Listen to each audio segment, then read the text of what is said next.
Então, agradecendo uma vez mais a participação da doutora Camila, uma brilhante apresentação. Convidamos a doutora Camila a sentar-se ao nosso auditório para, então, na nossa próxima palestra, intitulada A Reforma Trabalhista e Previdenciária, contarmos com a presença do excelentíssimo juiz do trabalho, TRT da 15ª Região e presidente da Matra 15, Dr. Marcelo Bueno Paloni.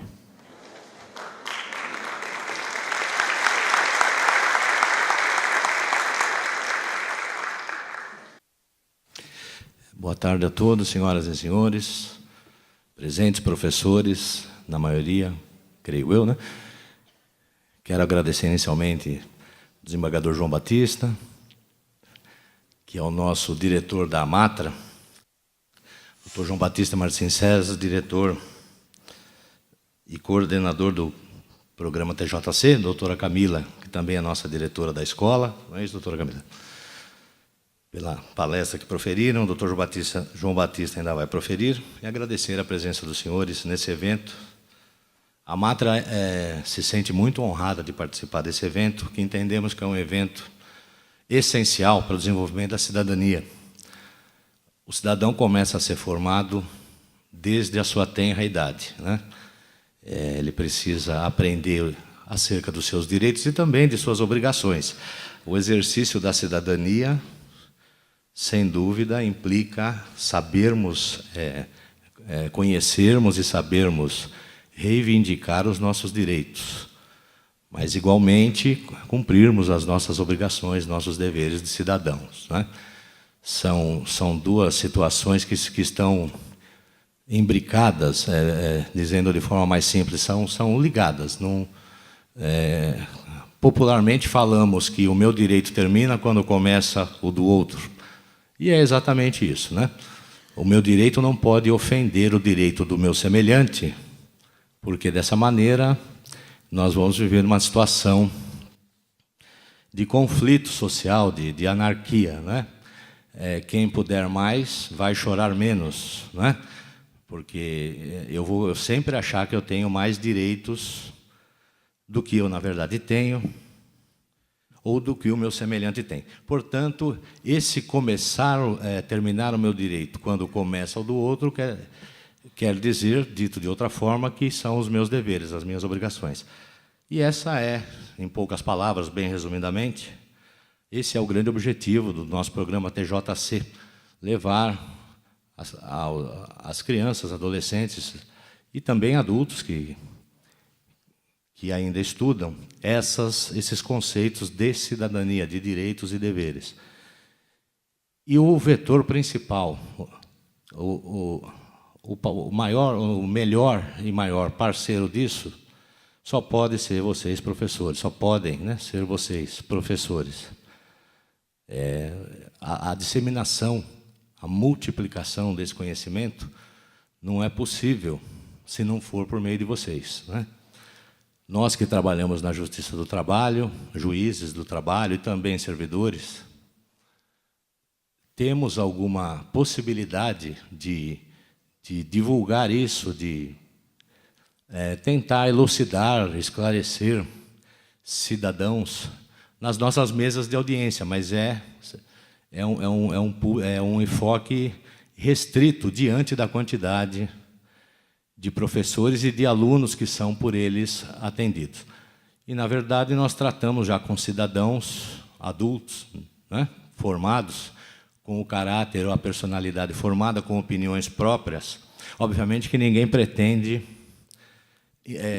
formatar, né, induzir, forçar uma barra, digamos assim, para formar a personalidade de ninguém. Isso é um bem pessoal, né, íntimo, cada um, inclusive nasce com o ser humano, dependendo da concepção.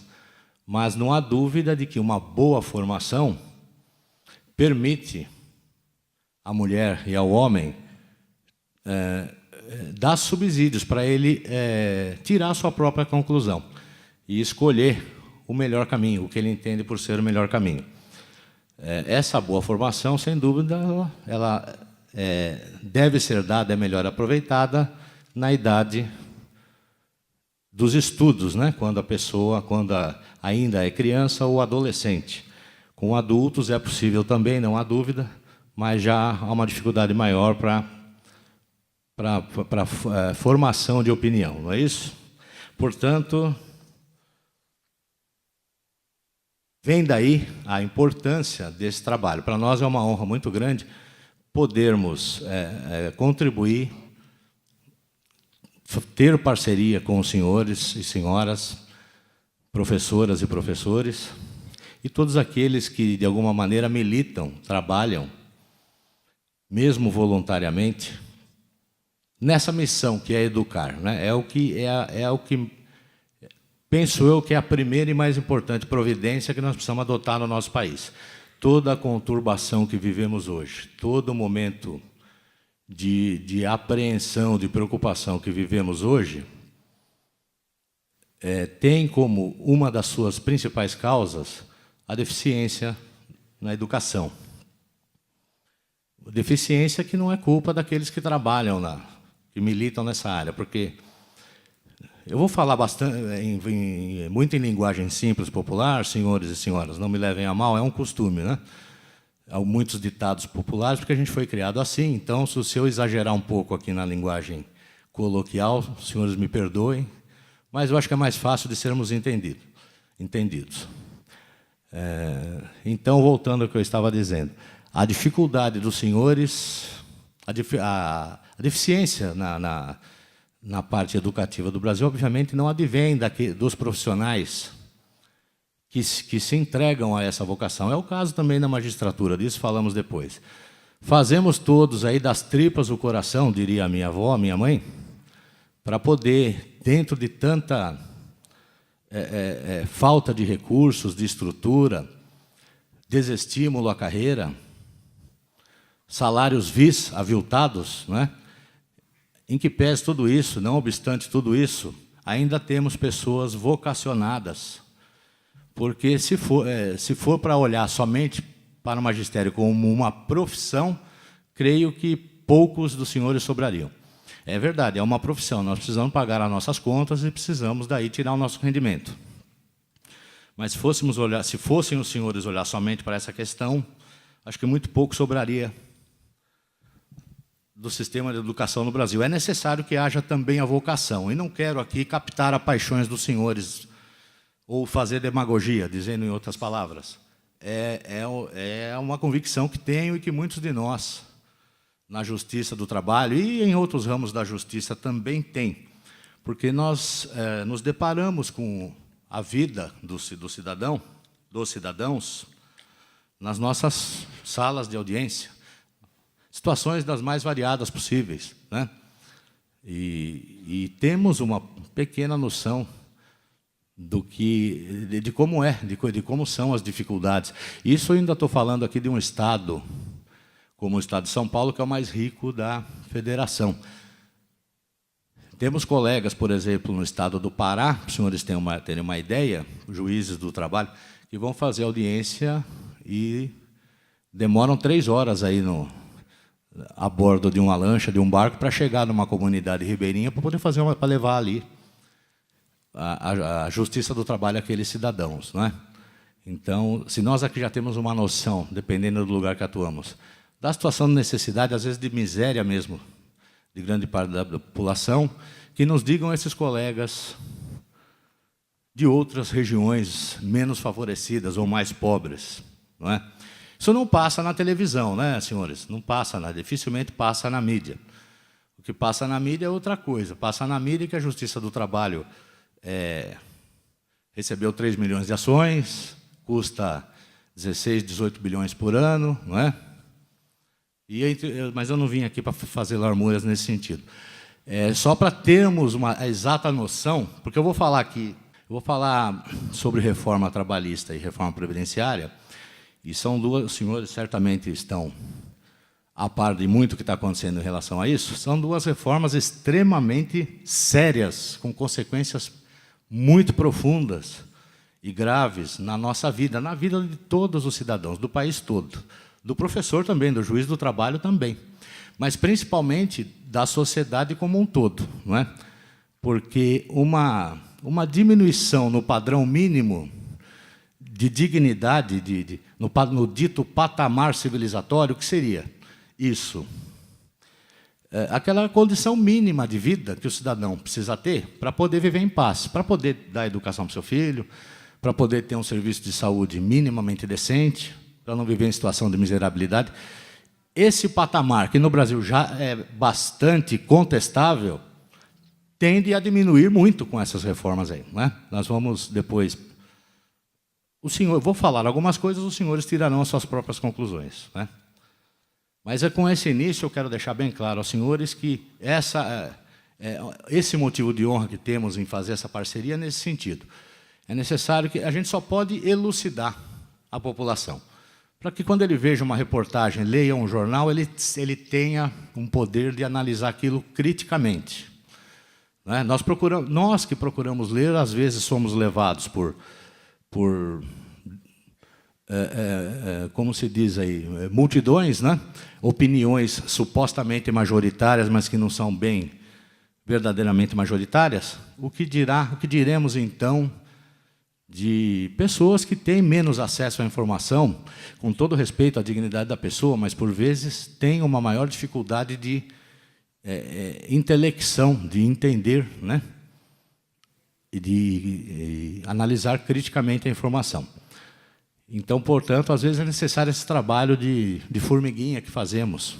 É demorado, é difícil, mas é a nossa parte, é a nossa contribuição aí para uma melhoria da sociedade de modo geral. Seria essa a introdução, então, senhores, e por isso agradeço muito aos senhores por se engajarem nesse trabalho. Esperamos, já não é um trabalho que vem desse ano, já há alguns anos vemos fazendo isso. É um trabalho de início planejado e pensado pela Associação Nacional dos Juízes do Trabalho, da Magistratura do Trabalho, a ANAMATRA.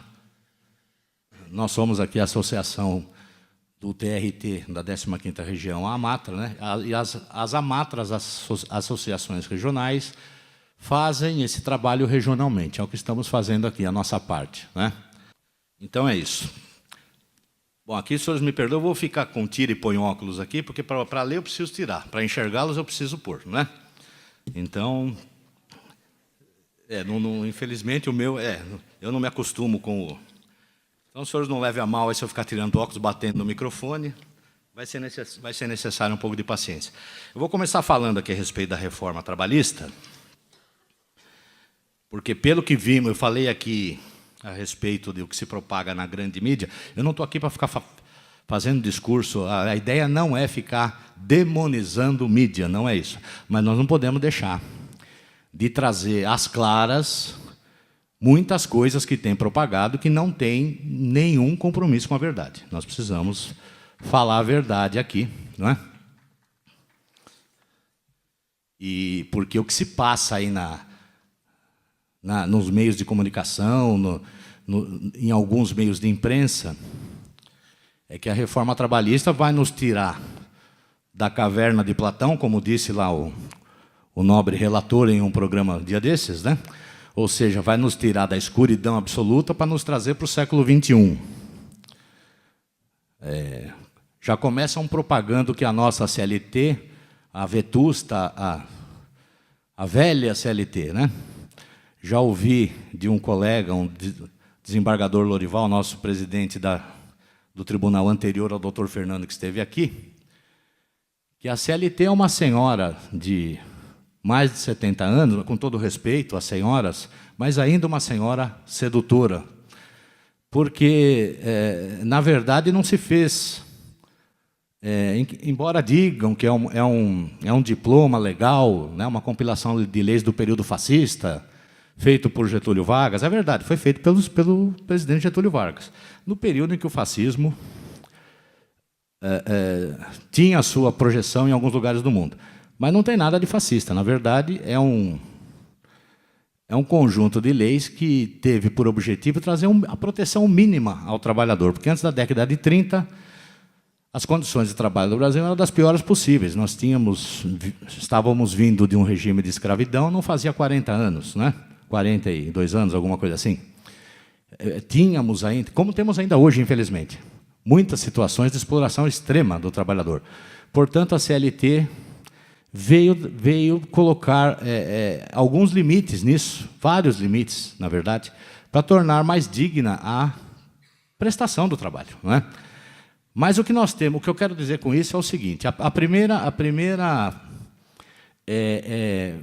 inverdade do que propagam é que a CLT tem 70 e tantos anos. A CLT tem. É de 1943. Agora, a legislação que temos hoje não é de 1943. A CLT foi modificada. Para começarmos, temos a Constituição de 1988, portanto, não tem ainda 30 anos, não é isso? Estou certo bem de conta? 29 anos, não é isso? 88, 98, 2008, não é isso? Na verdade, é a que confere a grande parte dos direitos trabalhistas que temos hoje.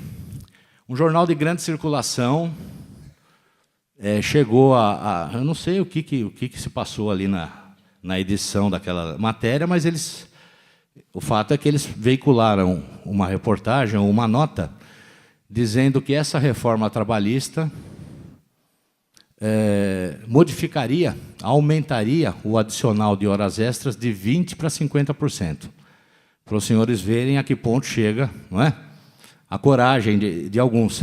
É evidente, a CLT está com a redação defasada. Se formos olhar lá no artigo lá da CLT 58, por ali, eu, para guardar número, também sou muito ruim, os senhores me perdoem, mas nós não estamos aqui para ficar decorando o número de artigo, né? Está lá na lei, tem índice, para isso a gente procura.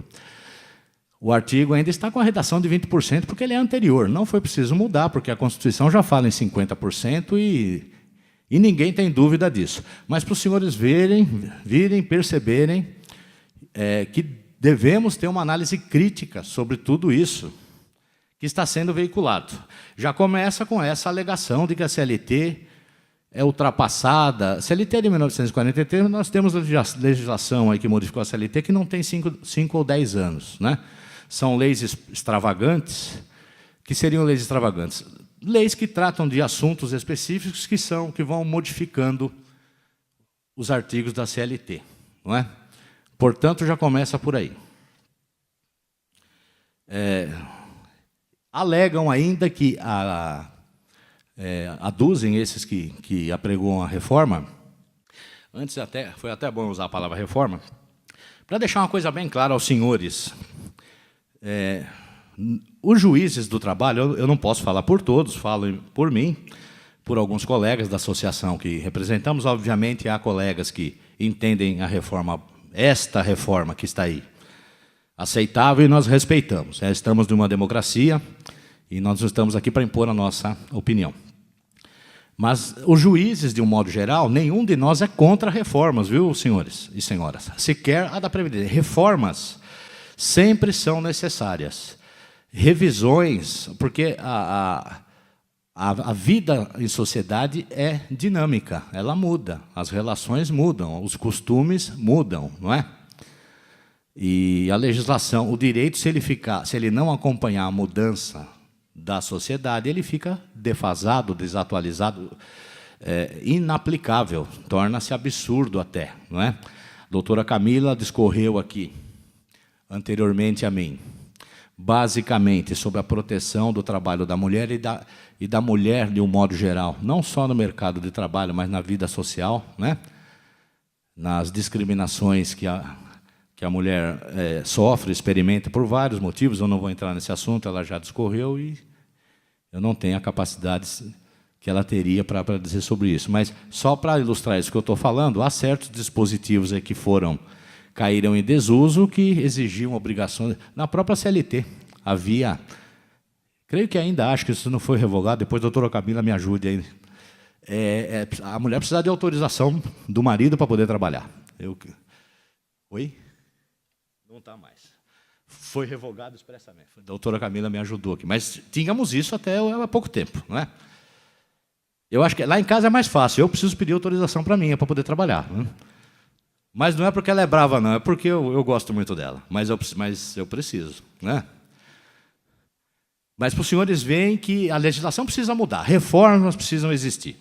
Então, essa é outra inverdade que alega. Não, vocês não querem reforma. Não queremos. Nós queremos analisar a necessidade de reformas, não há dúvida. Há dispositivos na CLT que podem ser revistos, né? O que se precisa para início de debate é que as reformas sejam discutidas. Essa reforma que estão nos colocando aí, essa reforma trabalhista, ao final do ano passado, a proposta de reforma tinha de 7 a 10 artigos a serem revistos, eu não lembro o número exato, mas não passava de 10. Isso no final do ano passado. De repente, de 2, 3 meses para cá, eles conseguiram fazer um projeto de lei que modifica mais de 100 artigos da CLT. E se contarmos artigos de outras leis esparsas, essas que eu lhes falei que complementam a CLT, dá mais de uma centena de artigos. Quer dizer, isso não se faz em 2 meses, senhoras e senhores. Nós estamos com isso, estaríamos com isso, elaborando um novo Código do Trabalho, não é? Que ao decorrer aí de mais de 70 anos, que é quando começamos a ter uma legislação trabalhista mais formal com o advento da CLT, 70 e tantos anos, ao longo de 70 anos, direitos para serem conquistados foram conquistados a duras penas. Não foi com um negociado sobre o legislado, que não somos contra também, depois vou falar, mas foi uma negociação dura. Não quero fazer novamente demagogia, mas nós não podemos deixar de considerar isso. Os mais jovens hoje talvez não saibam o que precisou. Eu pus o óculos para ver, porque há muitos jovens aqui, como eu, não é? Tem um pouco de idade, mas falam que não aparentam, e eu acredito, são os amigos que falam, eu acabo acreditando, né? Mas muitos jovens, pessoas com menos de 30 anos, talvez não saibam disso, sabem por terem lido a história, mas não viveram essa época, né? Ou seja, foram direitos conquistados duramente, às vezes com sacrifícios enormes até. E como é que em 3 meses se muda tudo isso? Pode até ser que alguns precisam ser revistos, mas como é que se muda? Sem uma discussão profunda com sindicatos, com sociedade civil, organizações, professores, juízes também. O juiz não legisla, o juiz tem que aplicar a lei, o juiz não faz lei. O juiz, quando faz lei, não faz coisa bem feita, né? Não é o papel dele. Mas houve juízes que participaram dessa reforma, ninguém está dizendo que não houve, né? Mas não foi uma discussão ampla, aberta, a ponto de sair certas pérolas aqui que nós vamos ver juntos, né? Portanto, esse é outro ponto que deve ser, pelos senhores, analisado. É outro ponto de crítica que temos à reforma trabalhista. A quem interessa uma mudança tão rápida, tão profunda? A quem interessa? A nós, trabalhadores, a todos os trabalhadores? E eu não quero aqui ficar também tão pouco incitando luta de classe. Não quero incitar luta contra empregadores. O empreendedor é fundamental. Nós vivemos num país de livre iniciativa, está lá na Constituição, né? É princípio da República do Brasil também valorizar o trabalho. O trabalho vem antes, e a livre iniciativa. Sem o empreendedorismo não há emprego, isso não é evidente, né? É necessário que haja um ambiente de segurança, como dizem, segurança jurídica, de alguma tranquilidade para que o empreendedor invista e gere empregos. Mas o bom empreendedor, o bom empregador, na verdade, ele é protegido pela legislação trabalhista. A lei trabalhista e a justiça do trabalho existem para pacificar as relações sociais. Porque se o trabalho... Em outras épocas, como é que se cobrava uma dívida? Não precisamos ir muito há milênios atrás, não. Alguns, talvez 1 século, 2 séculos atrás. Como é que se cobrava uma dívida? Cobrava-se na base da força, né? Com as próprias mãos. A justiça do trabalho ou qualquer ramo do Poder Judiciário existe para que nós, quando viermos a ter conflito, viermos estar em situação de conflito com o nosso próximo, possamos procurar alguém que, se não chegarmos a um consenso, esse alguém vai arbitrar, vai dizer quem tem a razão, quem não tem, acertando ou errando. É essa maneira civilizada, até porque se errar tem recurso, isso depois falaremos também, mas eu talvez esteja falando o óbvio para os senhores, né? Me perdoe, não quero Não quero ensinar o padre a rezar a missa, com todo respeito ao padre, né? É mais um ditado popular, né? Mas é bom que se diga, às vezes, porque coisas óbvias parece que atualmente parece que não fazem mais sentido. É necessário que nós venhamos a falar de coisas óbvias, né? Então, a atuação do Poder Judiciário e a própria legislação do trabalho existem exatamente para proporcionar a solução pacífica de conflitos, não é? E, inclusive, para o próprio empregador. Portanto, não há essa intenção, de maneira alguma, de incitar essa suposta guerra de classes, né? Não é essa. Isso é outro sofisma que usam, né? É outra inverdade que usam para desqualificar quem quer fazer esse tipo de debate, né? Agora, é evidente que o direito do trabalho existe com o cunho protetivo. Existe um direito específico. O direito do trabalho é uma espécie, é um tipo, né, de direito patrimonial.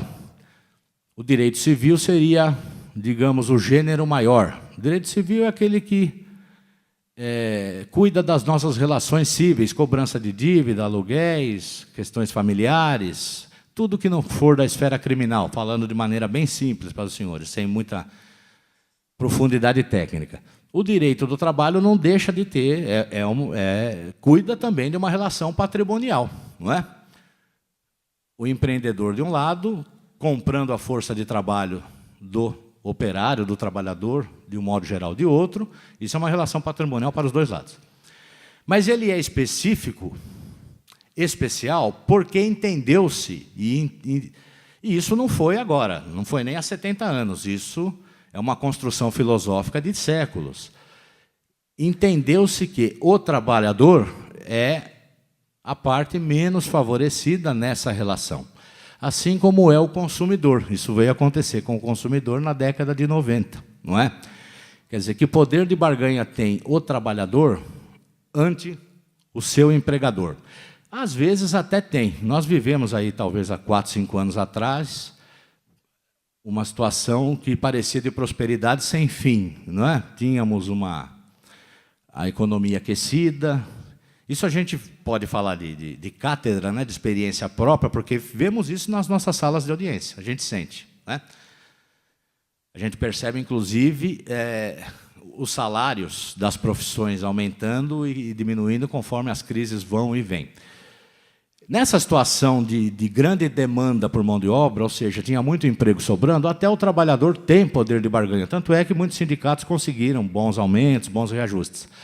Mas isso acontece muito esporadicamente. E, ainda assim, o poder de dirigir o contrato de trabalho jamais será do empregador. Ele não tem, do empregado, do trabalhador. O trabalhador não chega no empregador e dá ordens a ele. É o contrário. E é natural que seja assim, é o poder de dirigir o contrato. Então, essa é a razão de existir um direito especial, autônomo, que é o direito do trabalho, e com princípios protetivos, porque essa proteção é para equilibrar essa desigualdade econômica, principalmente, na relação.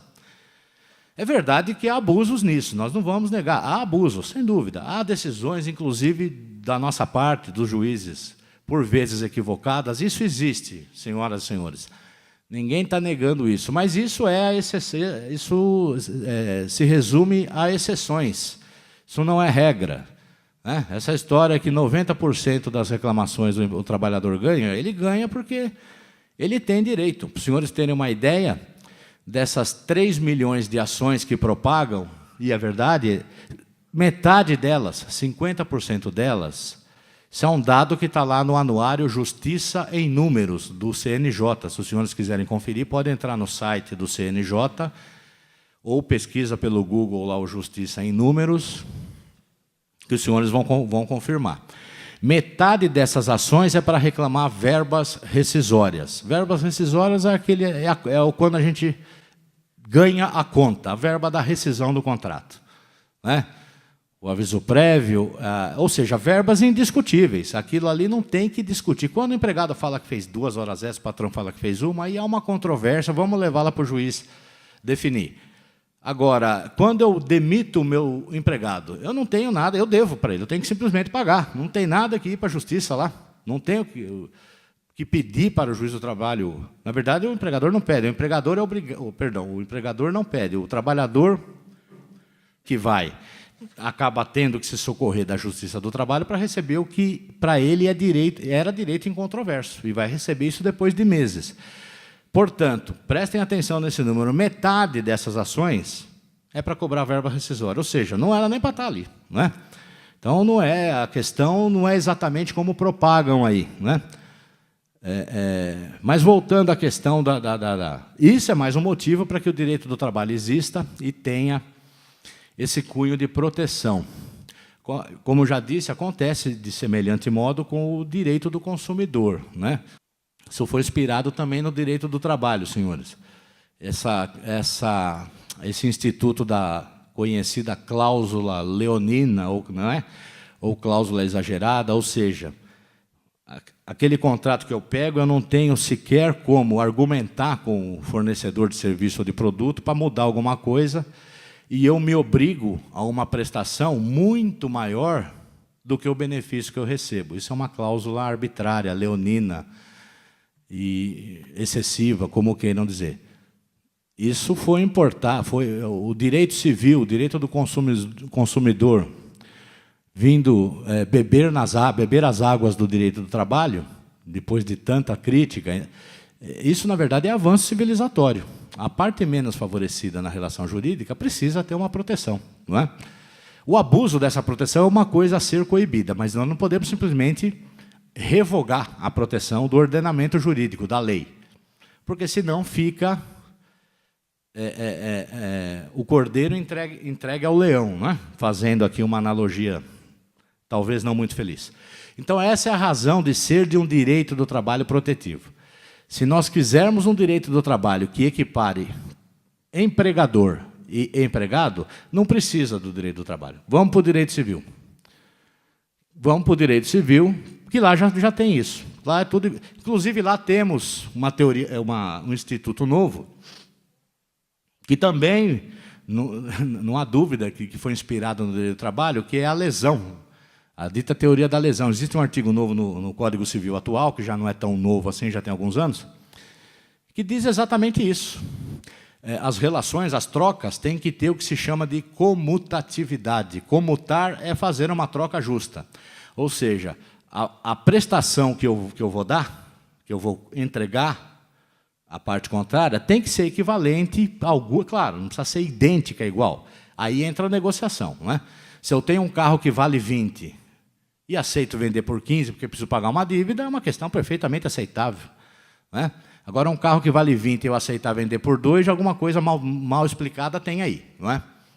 É até possível, dependendo da situação, mas que esse contrato é passível de análise judicial, não há dúvida. É alguma coisa muito mal explicada, tem. Por que eu vendi um carro de 20 por 2? Né? Uma outra analogia aqui, simples, para os senhores entenderem. Não é? Isso tem no Código Civil. Então, nós simplesmente podemos acabar com o direito do trabalho e deixar o trabalhador à mercê do Código Civil, que seria um grande desastre também, né, senhores? Mas só para exemplificar, para a gente rebater esse discurso que vem sendo propagado. Bom, em poucas palavras,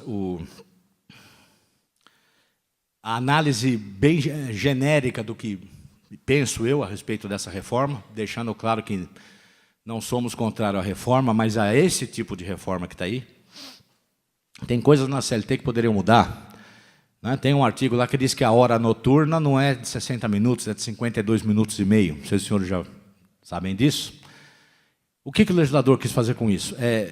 Desprestigiar, desestimular o trabalho noturno. Poderia ter colocado um adicional lá. Por que dizer que a hora de 60 não é 60, é 52,5, né? Vê a diferença disso percentualmente e acrescenta o adicional noturno. Fica muito mais fácil para o empregador fazer a conta lá, né? Porque tem esse problema. O empregador, às vezes, tem que gastar um dinheirão aí com burocracia, com escritório de contabilidade, departamento de pessoal, para fazer a conta dele. Nem tanto assim, mas tem. Para dar um exemplo de algumas situações que podem ser revistas na CLT. ou na legislação do trabalho de modo geral, porque, como eu disse, a grande parte do direito do trabalho, dos direitos trabalhistas, foram salvaguardados no artigo 7º da Constituição, do doutor Ulisses, do saudoso doutor, não dele, que ele, como presidente lá do Congresso, promulgou, né? A dita Constituição Cidadã. Portanto, não adianta reformar a CLT se os dispositivos reformados estiverem em desacordo com a Constituição. O juiz do trabalho vai continuar sendo obrigado, pelo dever de juramento que ele fez quando assumiu os votos da magistratura, de cumprir a Constituição, antes de cumprir as leis. A Constituição vem acima das leis, né? E tem muita coisa aqui que não há como dizer que não é inconstitucional, mas nós não vamos também nos aprofundar muito nessa questão jurídica, porque não é essa a ideia. O que eu queria passar para os senhores basicamente, quanto ao conceito geral, é isso, essa é a razão de existir um direito do trabalho. Não é para dificultar a vida de empregador, não é para acabar com o emprego no Brasil. O direito do trabalho tem em todos os países do mundo, cada um com a sua realidade, é verdade, não é? Eles querem nos comparar aos Estados Unidos. Seria muito bom ganharmos um salário mínimo de 7,5 a 10 dólares por hora, que é o salário mínimo lá. Isso dá 5, 6 mil reais por mês, não é? Seria muito bom, seria ótimo. Aí trabalharíamos por hora, com o maior prazer. Trabalham 40 horas lá no máximo, né? Eles têm uma tradição, diferente da nossa tradição, isso é uma questão cultural, a gente precisa respeitar. Eles têm uma tradição de negociação diferente da nossa. Nós tivemos uma colonização que nos trouxe uma tradição diferente, né? Muito cartorial, ou seja, muito papel, direito escrito, não tem muito essa questão de direito costumeiro, de tradição, não é? A gente aqui, infelizmente, em várias situações, mal respeita a lei escrita, imagine, não é? Isso eu estou me colocando no meio, viu, senhores? Eu não estou me colocando fora. A nossa sociedade, estamos todos nós aqui inseridos na nossa sociedade. Quantas vezes não nos surpreendemos fazendo esse tipo de coisa? Sabendo uma coisa, não é? Evidente que também tampouco vamos pregar aqui a santidade, porque nenhum de nós a tem, não é? Mas é necessário que nós venhamos a rever certos conceitos. Eu creio que o desembargador João Batista falará disso com muita propriedade depois, se eu não estou enganado quanto ao tema da palestra dele, aí, que eu já assisti mais de uma vez e é riquíssima, é preciosa, nesse aspecto aí da questão ética e de outras. Mas eu falo disso para que também venhamos abrir os nossos olhos e mentes para essa comparação. A comparação ela é completamente descabida. Não dá para comparar a realidade do trabalho no Brasil com um país como os Estados Unidos, por exemplo. Não é? Mas lá também tem legislação trabalhista, viu, senhores? Tem. A Alemanha tem uma estrutura judicial. A Alemanha, que é um país, talvez até em termos de desenvolvimento civilizatório, uma opinião minha, posso estar equivocado, mas eu acho que é mais avançado que os Estados Unidos. O estado de bem-estar social lá na Alemanha, eu acho que ele é mais prestigiado do que nos Estados Unidos. E eles têm lá a Justiça do Trabalho, né? Esse negócio que aqui tem 3 milhões de ações e na França tem 200 mil, nos Estados Unidos tem 70 mil. Eu já disse para os senhores, a questão, o juiz do trabalho não sai por aí fazendo propaganda para entrar na equação. A população vem. Se a população vem, é porque alguma coisa está acontecendo aí fora nas relações sociais que não... E eu já disse para os senhores o que é. 50% disso aí são verbas rescisórias, que não se pagam. Se for computar horas extras, que também é uma questão que nem sempre tem controvérsia, tem mais 20%, daríamos 70%. Então, agora, é verdade, há situações em que há exageros. Vimos uma reportagem dia desse numa rede de televisão, à noite, domingo à noite, não sei se os senhores viram, e foi lá um empresário, eu não vou questionar, mas aquilo ali, senhoras e senhores, não é aquilo, não vou duvidar que aconteceu, de maneira alguma, não vou colocar em dúvida a idoneidade de quem falou, mas aquilo, quando acontece, é excepcional. E precisa ver se aquilo aconteceu daquela forma. Às vezes acontece mesmo, a empresa, o empresário, o empreendedor, deixa de pagar, não paga, de repente entram com 20 ações lá. Uma rescisão hoje, por mais humilde que seja o salário, uma rescisão de contrato aí de quem tem 1 ano, 2 anos, dá 3, 4 mil reais, não é? Você multiplica isso aí por 20 e, de repente, o cidadão está devendo 100 mil. É um dinheiro que não se tem aí. Não é? Não é qualquer pessoa que tem. Aí você deixa aquilo enrolar, porque temos recursos para os mais diversos gostos na legislação, para travar o processo não andar. Passa 5, 6 anos, aquele 100 virou 200. E aí não tem mais o que fazer. Aí, quer dizer, propaga-se depois esse resultado nefasto também para o empregador, como se a culpa fosse do juiz do trabalho que quis puni-lo, ou até do próprio trabalhador que teve a ousadia de ir lá cobrar. O seu direito alimentar, senhores e senhoras, não foi? Agora tem exagero, tem aquele que pede dano moral de 1 milhão, tem de tudo. Como falei, a nossa sociedade, a humanidade vive um momento crítico, no mundo todo, não é? A humanidade precisa encontrar um caminho, né? Vemos aí os conflitos mundiais, estamos ainda num país, graças a Deus, um país ainda pacífico, embora violento em outras questões, da violência urbana, da miséria, mas nessa questão de guerra étnica, e graças a Deus ainda temos religiosa também, né? Não temos isso ainda aqui.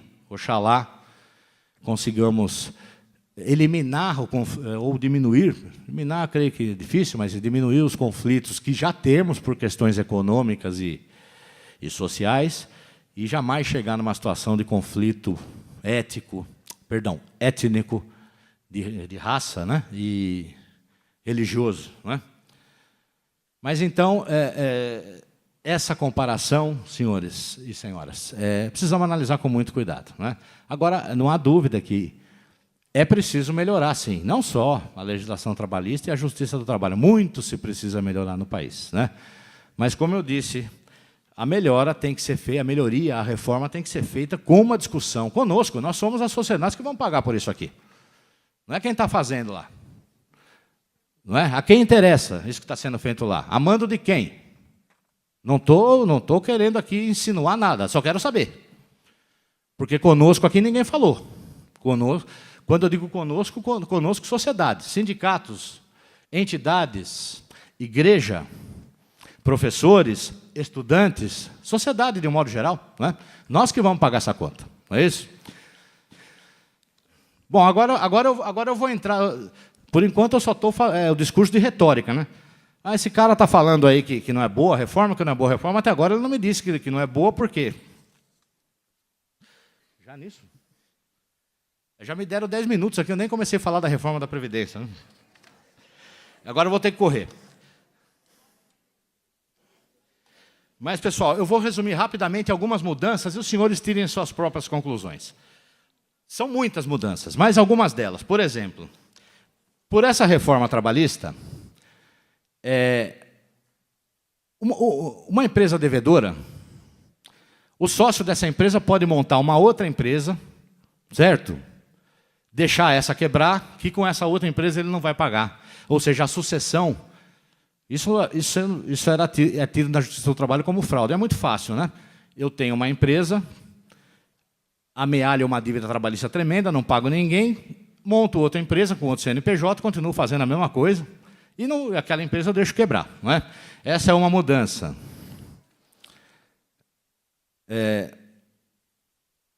Outra mudança. Várias empresas, que na verdade são do mesmo dono, não é? Se não houver entre elas a dita... o efetivo controle de uma com a outra, isso nunca se sabe o que é efetivo controle. Elas não respondem solidariamente. Não é? Nós vimos casos aí de empresas de confecções aí que, por meio de empresa terceirizada, se valeram de mão de obra em condição semelhante ou análoga à de escravo, e se não houvesse essa responsabilização legal, essa pessoa que contratou os trabalhadores lá em situação desumana, teria que pagar a dívida. E, na verdade, essa pessoa não tem patrimônio nenhum também. Tá? É tão miserável quanto o trabalhador que está ali. Essa é outra mudança, modificação que essa lei prevê. As tais das horas in itinere. Né? In itinere vem do latim, as horas de trajeto, de itinerário.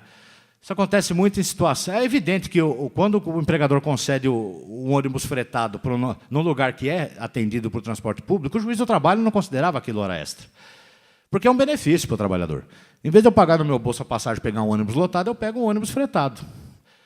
A hora in itinere que era paga é aquela que pega o trabalhador lá, o cortador de cana, o colhedor de laranja, lá no centro da cidade e leva numa fazenda, meia hora, 1 hora, 2 horas, não é incomum, distante da rodovia, ou seja, não tem, na verdade aquele é interesse do empregador, porque se não for assim, ele não consegue quem trabalhe para ele lá no cantão da fazenda. Isso não é pago, às vezes o cidadão fica 2 horas para ir, 2 horas para voltar, ou seja, 4 horas do seu dia que ele está à disposição do empregador, não é? Ele se coloca à disposição ali 5 horas da manhã no ponto do ônibus para pegar o ônibus para poder ir trabalhar, para ter que trabalhar das 7 às 16, às 8 horas de trabalho são sagradas, ninguém abre mão disso. Essa é uma outra mudança. O que se prevê agora, a dispensa por acordo. Tem gente que até gosta de fazer acordo. Esse acordo é ilegal, não é? Ou você pede a conta e não recebe a multa do Fundo de Garantia e Aviso Prévio, isso na legislação atual, ou você é demitido pelo empregador e recebe tudo isso aí. Não tem meio termo fazer acordo, eu recebo a multa, devolvo para o patrão, pego o seguro-desemprego, não pode, né? Eles estão introduzindo isso agora. Pode até parecer num primeiro, pô, mas o empregador quer isso mesmo, só que ele vai receber metade do Fundo de Garantia e metade do Aviso Prévio, né? Mas imaginem os senhores, numa situação que uma empresa precisa demitir em massa, o que ela vai fazer? Todo mundo vai fazer acordo ali, né? Todo mundo vai fazer acordo. E aí, senhores, sindicatos fortes defendem o trabalhador, mas nós não temos muito, temos alguns, mas não todos, não é? Então, sem uma reforma sindical que fortaleça, que inclusive moralize até a atuação sindical no Brasil, é muito temerário, para não falar algo mais pesado, falar em negociado sobre o legislado, não é? Mas essa é uma outra questão que a reforma trabalhista vem para modificar. Outra coisa bastante curiosa, para não dizer apavorante, o cidadão agora pode ser considerado autônomo, ou PJ, ou seja lá que nome se queira dar, ainda que ele trabalhe exclusivamente para uma pessoa e diariamente. Quer dizer, eu não sei, então, o que vai ser considerado empregado. Não vai mais ter empregado. Porque não é só isso que define a relação do emprego, o trabalho subordinado, mas o que basicamente leva a concluir é essa exclusividade e a continuidade na prestação de serviço. Então, nós não vamos mais ter empregados. Todo mundo vai ser autônomo agora, né? Todo mundo vai ser autônomo. Porque a lei ela fica genérica assim. Obviamente, o empregador ou o contratante, não todos, obviamente, terão aqueles que vão cumprir, até por questão de dignidade ética. Mas os que querem se aproveitar poderão se aproveitar e contratar todo mundo como autônomo. Ou seja, em vez de diminuir o acesso ao congestionamento da Justiça do Trabalho, vão, na verdade, aumentar muito mais, porque isso aqui vai ser discutido aonde, né? Essa é uma outra questão. Agora vem a cereja do bolo, que é o tal do trabalho intermitente. Eu não sei se os senhores já ouviram isso. Um termo bonito, né? Trabalho intermitente. O que vem a ser o trabalho intermitente? Grosso modo, em poucas palavras, o empregador poderá fazer um contrato com o trabalhador e chamá-lo para trabalhar quando ele quiser. Então, fala, bom, você tem que trabalhar para mim, mas eu te chamo aí 2 dias, agora não lembro se são 2 ou 3 dias, 3 dias antes, eu te aviso, aí você vem trabalhar para mim. Aí você só ganha as horas que você trabalhar. Ou seja, o cidadão trabalhar 3 horas numa semana, ou trabalhar 3 dias por semana por 4 horas, vai ganhar 12 horas, né? E na outra semana, se não trabalhar, fica só naquelas 12 horas. Se ao final do mês tiver trabalhado 20 horas, ganha 20 horas. Aí o legislador coloca, não, mas se você não for chamado, você pode trabalhar para outra pessoa. É evidente, porque senão era o fim do mundo. Mas como é que você vai trabalhar para outra pessoa? Quer dizer, a gente tem que analisar isso em termos práticos. Bom, a empresa lá me contratou. Há situações que isso até é possível. Por exemplo, buffet trabalha geralmente no final de semana. A gente pega isso na Justiça do Trabalho. Mas isso já pode, colegas. Isso aí já é possível. Além de ter o trabalho a tempo parcial já na CLT, que é mudança nova, o pagamento por hora é permitido, não é? Não é proibido. pagar por hora trabalhada. O que não se pode permitir é que o trabalhador fique, porque ele vai ficar à disposição do empregador para quando ele chamar, eu ir lá trabalhar. Porque se ele me chamar ou tiver contratado com outro, o que vai acontecer? Obviamente, ele não vai mais me chamar, quer dizer, essa situação vai pesar única e exclusivamente sobre o trabalhador. E tem mais ainda. Se o empregador te chamar, você não se recusar, você aceitar, se você não for, paga multa para o empregador de 50%. Quer dizer, tem mais essa, né? Você tem que... Obviamente que se você ficar quieto, considera-se recusado o convite. Mas se você aceitou e por algum motivo não foi, né, o buffet, estou falando buffet aleatoriamente, senhores, o buffet do outro lado da rua te pagou o dobro, não adianta você ganhar o dobro lá, porque você vai ter que pagar multa de 50% para cá. Ou seja, isso ou você libera, ou é autônomo, ou libera de vez, ou como é que é isso? Está certo que o empregador, ao te chamar, ele está contando com você, não é? Agora, se ele quer contar com você, que te contrate e te registre. Essa é a questão. O que isso nos leva a entender, senhoras e senhores? Transfere-se o risco do negócio para o trabalhador. Isso não é capitalismo. Não vou tampouco aqui ficar pregando capitalismo, socialismo. Não é essa a ideia. Vivemos num país cujo regime escolhido na Constituição é o da livre iniciativa. Não vamos discutir isso. É capitalismo. Só que capitalismo exige risco. Se eu quero ter lucro, lucro exige risco. Daí a justificativa de ter lucro.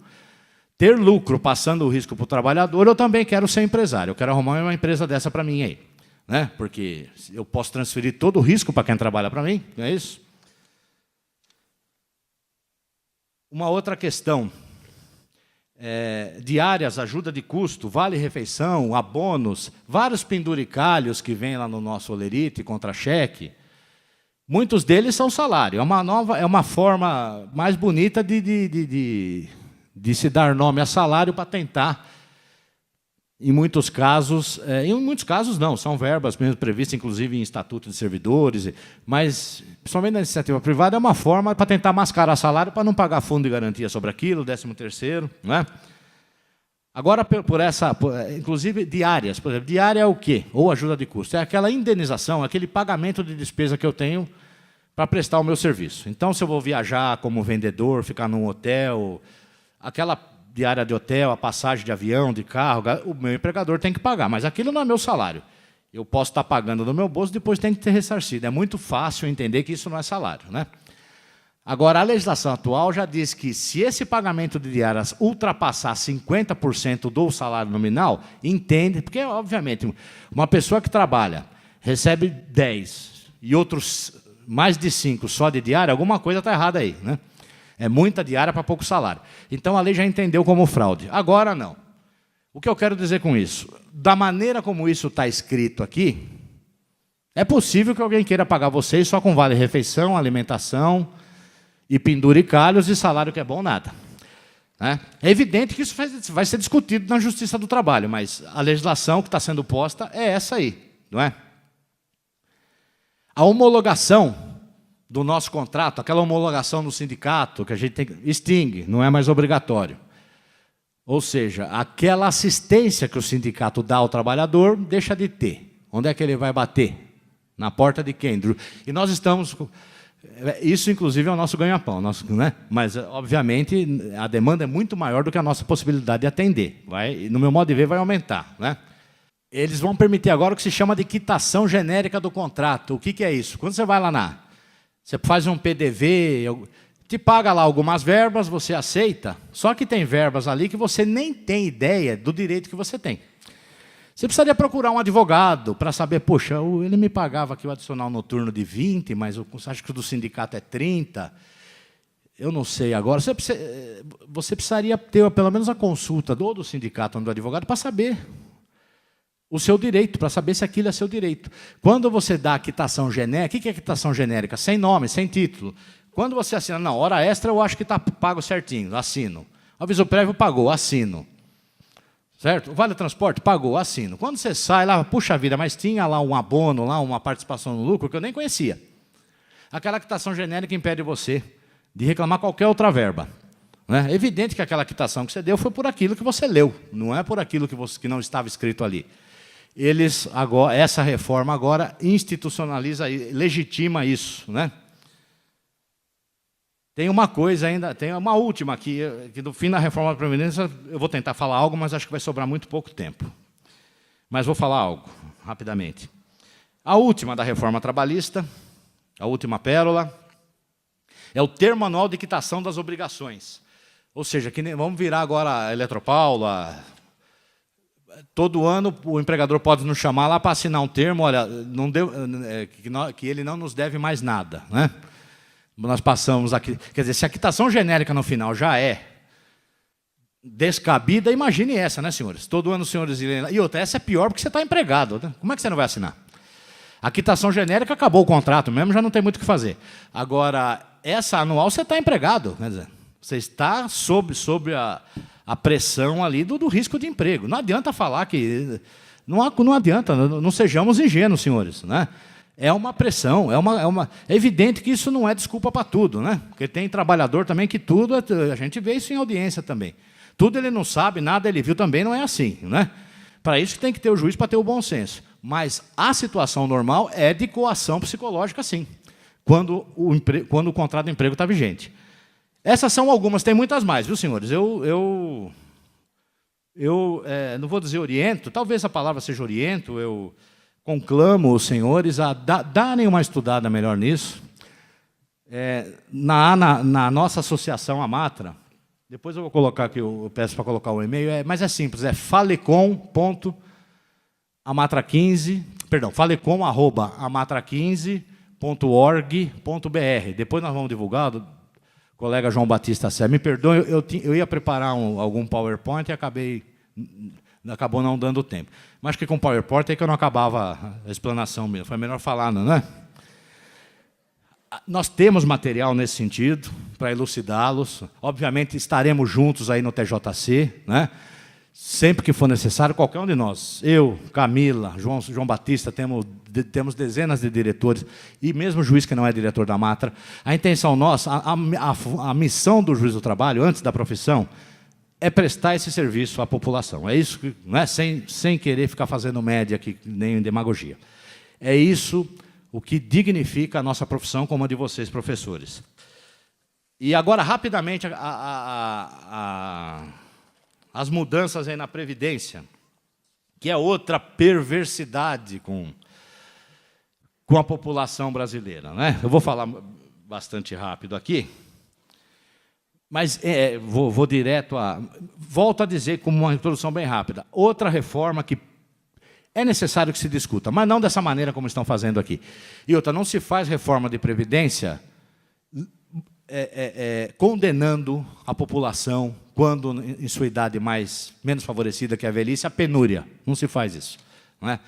Isso, inclusive, é desaconselhável até sob o ponto de vista econômico, até para a retomada de emprego, porque grande parte das cidades menores do interior do Brasil e de São Paulo também são sustentadas por aposentados. Porque a população jovem sai dali, vai procurar emprego em outros lugares, porque ali não tem, e fica lá a esposa, o filho, a neta, e quem segura ali o rojão, digamos assim, é o senhor aposenta, o pai, a mãe, que tem lá a aposentadoriazinha, que compra lá a despesa no armazém e movimenta, ainda que minimamente, a economia da cidade.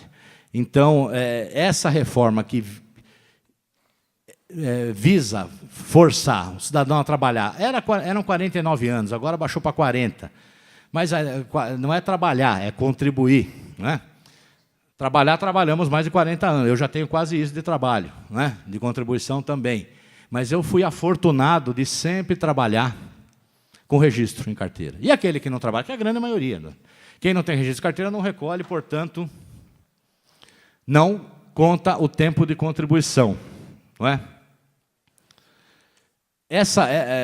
No caso aqui da aposentadoria, principalmente dos servidores públicos, o que mais agrava a situação. A aposentadoria, ela exige os seguintes requisitos cumulativos: 60 anos de idade homem, 55 mulher, 35 anos de contribuição homem, 30 mulher, 20 anos de efetivo exercício no serviço público. A maioria, desculpe, João Batista, Camila, a maioria dos nossos professores são servidores públicos, seria o caso, não é? Acho que é mais fácil, pela exiguidade do tempo, eu abordar a questão do servidor, não é isso? Mas também o professor do regime geral, das escolas particulares, tem também algumas situações que a gente pode tentar abordar aqui. Então, voltando, 60 anos de idade, ou 55, homem e mulher. 35 anos de contribuição homem, 30 mulher. Contribuição, hein, senhores, não é trabalho, é pagamento do INSS, da Previdência. 20 anos de efetivo exercício no serviço público. 5 anos no cargo. E um período adicional de 30%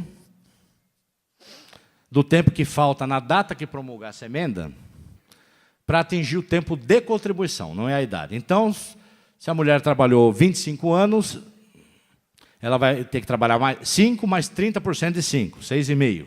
Não é?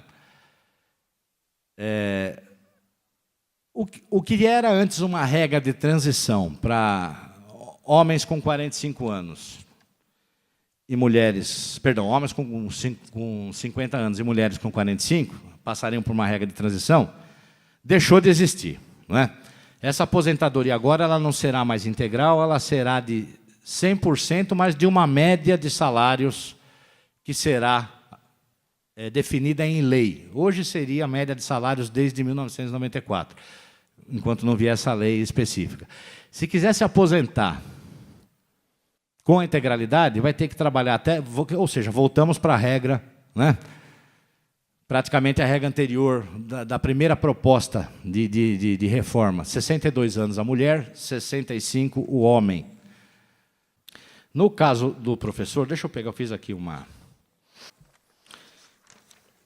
alguns casos específicos para a situação do professor, que melhorou um pouco a situação, não muito, em relação ao primeiro texto que o deputado Arthur Maia estava apresentando. Pouca coisa. Aposentadoria do magistério. Bom, aquela aposentadoria com 25 anos homem, 35 anos, 25 anos mulher, 35 anos de contribuição homem, sem idade mínima, ela foi extinta pelo substitutivo, ela poderá ser aos 60 anos de idade e 25 anos de contribuição. E aqui não faz distinção de gênero, homem ou mulher. Ou seja, piorou muito, né? Piorou muito porque para ter 25 anos de contribuição não é fácil, não é? Uma pessoa começa a trabalhar com 25 anos, teria que trabalhar, para trabalhar 25 anos ininterrupto, que é muito difícil, até chegaria na regra, com 50 anos teria, mas não é o caso de muitos de nós, né? E, de qualquer maneira, impõe a idade mínima de 60 anos. O benefício é proporcional ao tempo de contribuição, da seguinte forma, 70%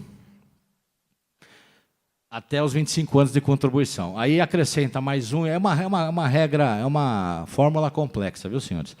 1,5% ao ano, dos 25 ao 30. 2% ao ano, isso acrescenta aos 70. Dos 30 aos 35. E 2,5% ao ano até os 40, de modo que, com 40 anos de contribuição, é que se terá o direito a 100%. Ou seja, resumindo, senhores, professoras e professores, 40 anos de contribuição.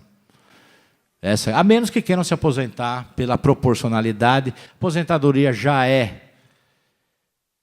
geralmente já é por um valor que não atende à necessidade nossa nessa fase da vida, vai se aposentar com 70%, 75%, 80%, 85%, aí é que não vai atender mesmo, né?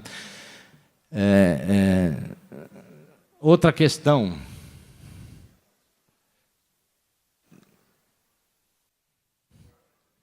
Eu creio que, com relação ao professor, o que mudou da regra anterior é isso aí. Melhorou na questão de prever a aposentadoria supostamente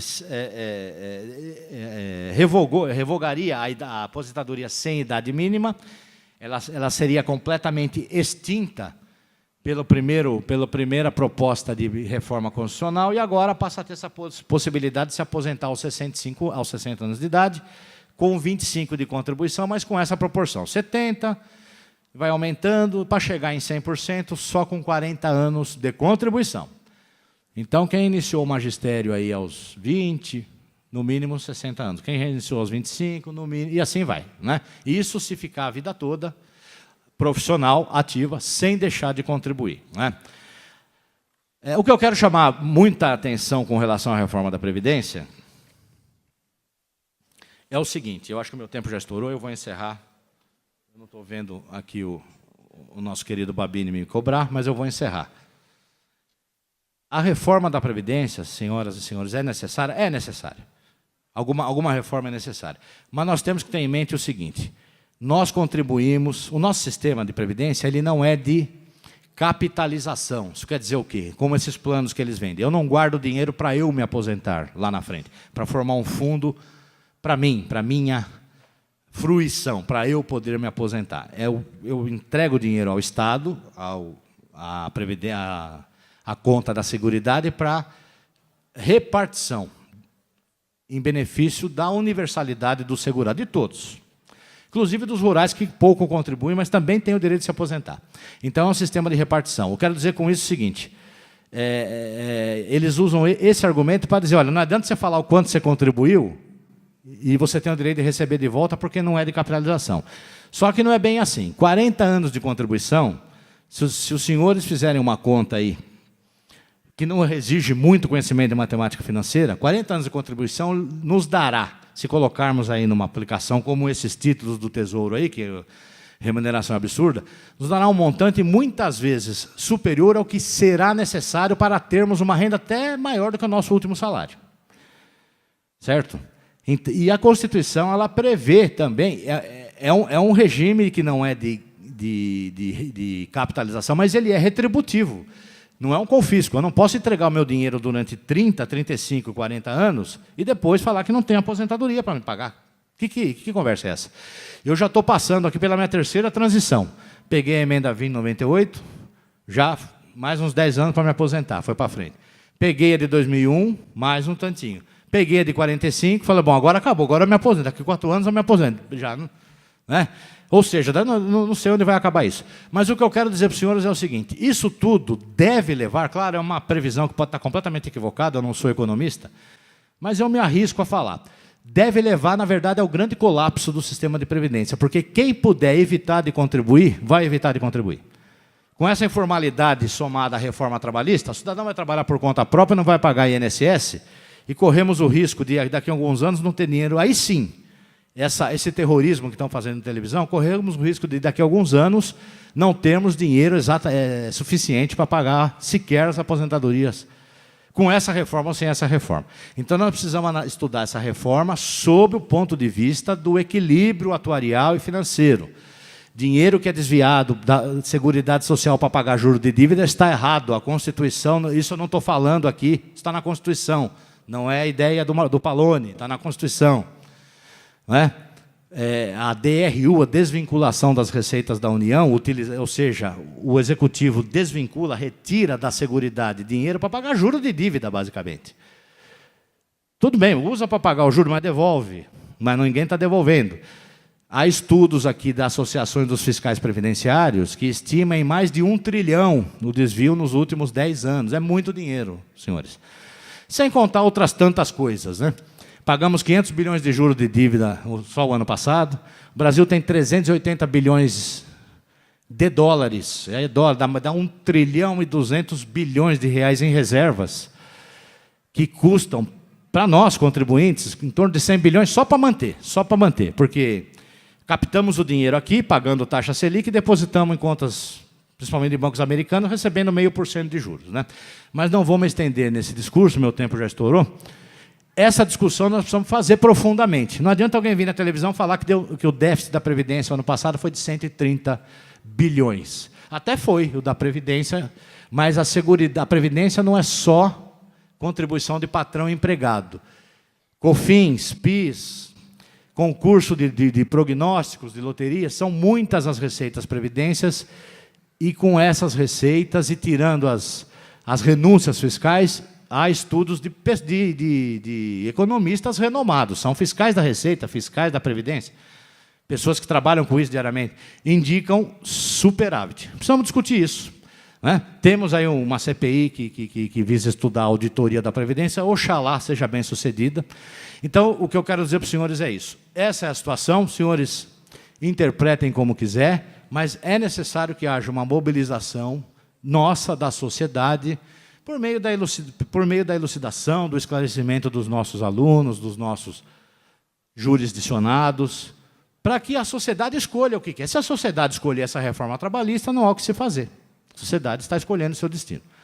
Mas eu creio que, havendo esse esclarecimento, a escolha será diferente disso.